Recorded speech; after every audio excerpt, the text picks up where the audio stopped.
Nhớ chăng lúc nào của tôi mua xin á, của ý lần xưa chỉ mua lên tiền đời của tôi liền của ý lần xưa nhớ dòng trào nên thưa tù nè.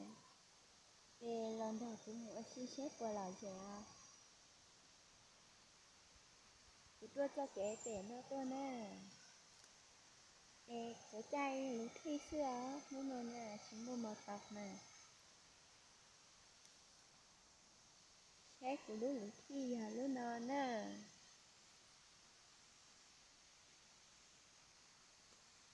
Bây giờ cho nên mình sẽ đen á. Có kệ của tôi là cho nó hai ta chỉ nó kệ của giống mình bạn đó.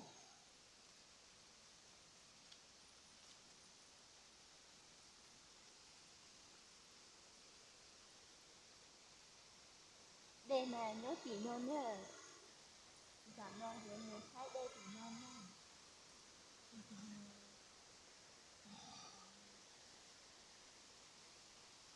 Nếu cho đây là nó chỉ non thì phải đi bắt bọc là chỉ non.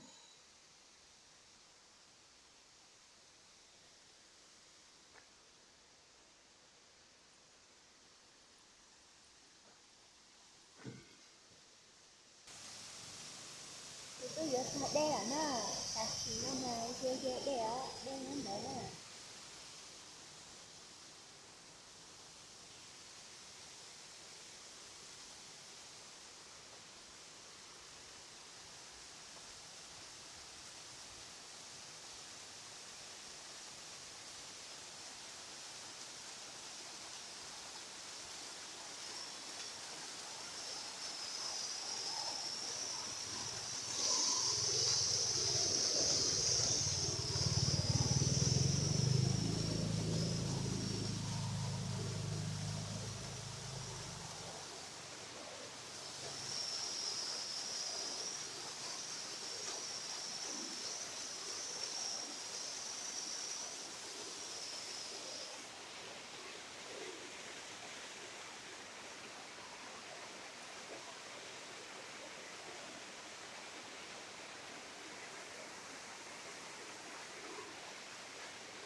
cái nhớ là tao đang giờ cái này nhớ là mình chỉ cái bước kia nữa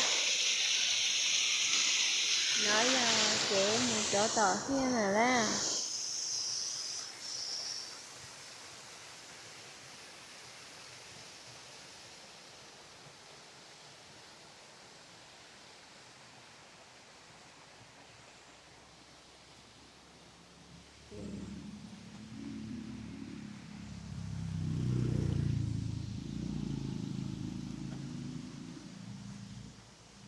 Để nghĩ lên khi nào mình sửa tay tay đi chúng mua lên khi tắt rồi đi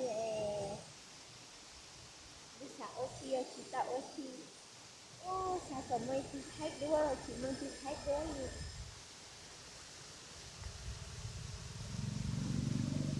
sao có một thứ tắt đua cũng hay rồi thì chị mua lên khi tắt đua đi nhớ đi nó mà mình sửa gì à